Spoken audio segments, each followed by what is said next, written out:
আমি 10 বছর দিয়ে কি করবোটা কি আমি 10 বছর দিয়ে? আমি তো বলছি আমি এই কাজের জন্য নই। দেশে আমার দেশ পরিচালনা করা আমার দায়িত্ব না, আমার কাজ না। আমি জানি না এটা কিভাবে করতে হয়। আমি যেটা জানি সেটা করি।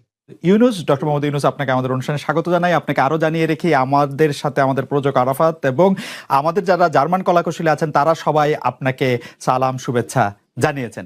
আমরা আপনাকে খুব ধন্যবাদ জানাই আমাদেরকে সময় দেওয়ার জন্য। আমিও সালাম জানাচ্ছি সবাইকে, অসংখ্য ধন্যবাদ সবাইকে, তোমার কলাকৌশলী এবং আরাফাত এবং তোমাকে এবং শ্রোতাদের সবাইকে সালাম দিচ্ছি। Thank you so much sir. আমি সরাসরি প্রশ্নে চলে আসি যে প্রফেসর ইউনুস, আপনি সাধারণত সাক্ষাৎকার দিতে চান না। অনেকে বলে থাকেন দেশি গণমাধ্যমে কথা বলতে আপনি স্বাচ্ছন্দ্য বোধ করেন না। এর কারণ হিসাবে কেউ কেউ বলেন আপনি প্রশ্নের মুখোমুখি হতে হয়তো পছন্দ করেন না, আবার কেউ কেউ বলেন কিছু না বলেও আপনি যে দুর্যোগের মধ্যে আছেন, বললে না জানি কি হতো। আপনার মন্তব্য একটু শুনতে চাই প্রফেসর ইউনুস। না, তুমি তো সবটা বলে ফেলেছো সমস্যাগুলো কি। কাজে এই হলো অবস্থা। অবস্থাটা হলো আমি বলছি দেশের কাউকে কিছু বলি এমন কথা তো নয়। বাইরে বিদেশেও যে সবাইকে যে সাদরে নিয়ে আসি তাও না, তাদেরকে অনেক শর্ত দিই আমার এই কথাগুলো লেখার ছাপানোর আগে আমাকে বলতে হবে, যাতে আবার এমন কোনো কথা শব্দ এমন থেকে না যে আমি আর বিপদের সম্মুখীন হবো। আমি শুধু বিপদ থেকে দূরে থাকার জন্য এটা করছি, কারণ আমি চারদিকে বিপদের মধ্যে আছি। কাজে কথা না বলা এটা একটা নিজেকে রক্ষা করার একটা সুবিধা আর কি, কত কম বলা যায় ততই হয়তো ঝামেলার থেকে বাঁচবো। সম্পূরক প্রশ্ন করতেই হয়, নিজেকে কতটা রক্ষা করতে পারলেন প্রফেসর ইউনুস? পারলাম না তো, এত তো খালি বাড়ছে। এখন তো বড় কঠিন অবস্থার মধ্যে পড়ে গেছি। কিছুদিন আগে হয়তো খবর পেয়েছে এই মাসের মধ্যেই যে 12 তারিখে যে ঘটনা ঘটলো, যে আমাদের অফিসের মধ্যে ঢুকে গেল লোকজন, ঢুকে বললো যে এটা আমরা এখন দখল করলাম, এখান থেকে আমরা চালাবো। এটা কি ধরনের আবদারিকতা! আমরা পুলিশের কাছে গেলাম, পুলিশ বললো যে আমরা এই ব্যাপারে কিছু করতে পারবো না। কাজে তারাও কিছু করলো না। আমরা যাবোটা কোথায়? পুলিশও কিছু করবে না, ওরাও জবর দখল করার জন্য ছুটে আসবে, আমাদের আইন কানুন কিছুই মানবে না।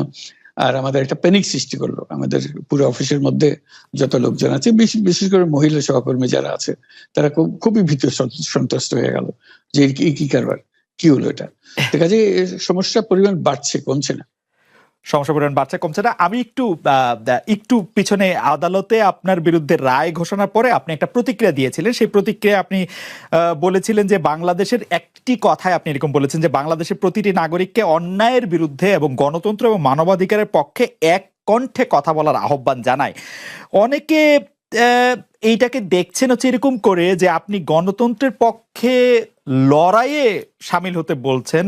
প্রশ্ন কেউ করছেন, প্রশ্ন উঠছে, আপনি কি এইসব মামলা মোকদ্দমা থেকে মুক্তি পেতে এই সরকারেরই পরিবর্তন চাইছেন?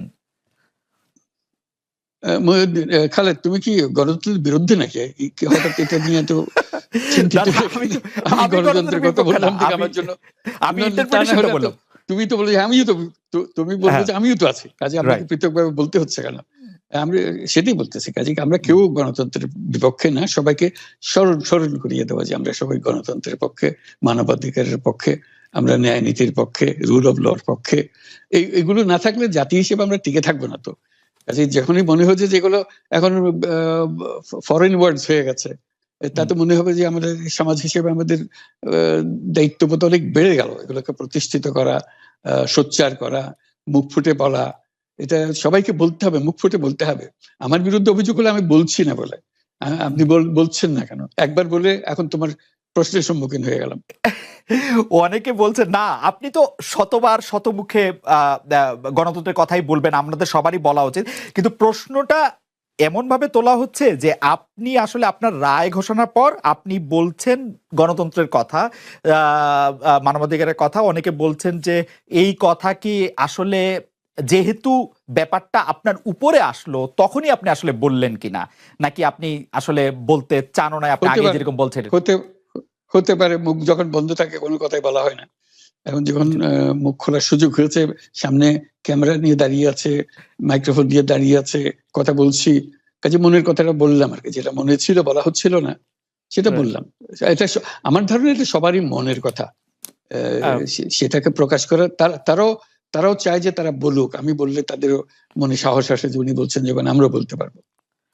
প্রফেসর ইউনূস, আপনি যখন বলছেনই তখন আমি এই কথাটা কি একটু ইলাবোরেশন আপনার কাছ থেকে আশা করতে পারি, যে আপনি যখন বলছেন যে গণতন্ত্র মানবাধিকারের পক্ষে এক কণ্ঠে কথা বলার আহ্বান আপনি জানাচ্ছেন, আপনার কাছে কি মনে হচ্ছে যে গণতন্ত্র মানবাধিকারের পক্ষে এখন বহু পক্ষ বহু কণ্ঠ, এটা আসলে এক কণ্ঠে কেউ বলতে পারছে না বা সাহস পাচ্ছে না বা বলছে না, এরকম আপনার মনে হচ্ছে কিনা?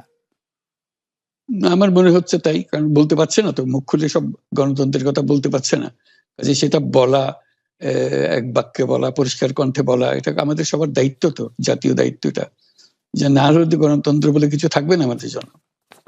আদৌ গণতন্ত্র বলে কিছু থাকবে না। একটা প্রশ্ন করি যে বর্তমান সরকার আরো স্পেসিফিক ভাবে বললে, প্রধানমন্ত্রী শেখ হাসিনা স্পষ্টতই আপনাকে অপছন্দ করেন, অনেক কিছুর জন্য আপনাকে দায়ী করেন, পদ্মা সেতু এবং এই সেই। এর কারণ কি বলে আপনি মনে করেন? আপনাকে কি তিনি তার প্রতিদ্বন্দ্বী মনে করেন, নাকি সত্যি তার কাছে এমন কোনো তথ্য রয়েছে যে আপনার বিশাল কোনো রাজনৈতিক অভিলাষ রয়েছে? আপনি কি রাজনৈতিকভাবে তার প্রতিদ্বন্দ্বী হয়ে উঠছেন বলে তিনি আপনাকে অপছন্দ করছেন, না কি কারণে, আপনার কি মনে হয়? আমার মনে হয় উনি মনে করেন যে আমি দেশের সর্বোচ্চ ডাকু, সন্ত্রাসী, কিংবা আমি অপরাধী, আমি সেরা চোর, এই জাতীয় জিনিস মনে করেন। কাজে সেগুলো ব্যাখ্যা করেন উনি তার মুখে। উনি বলেন যে আমি সুদখোর, আমি ঘুষখোর, আমি সব এমন সব কটু শব্দ ব্যবহার করেন, যাতে মনে হয় যে আমার সম্বন্ধে তার ধারণা খুবই খারাপ। কিন্তু এইটা তো এরকম ছিল না।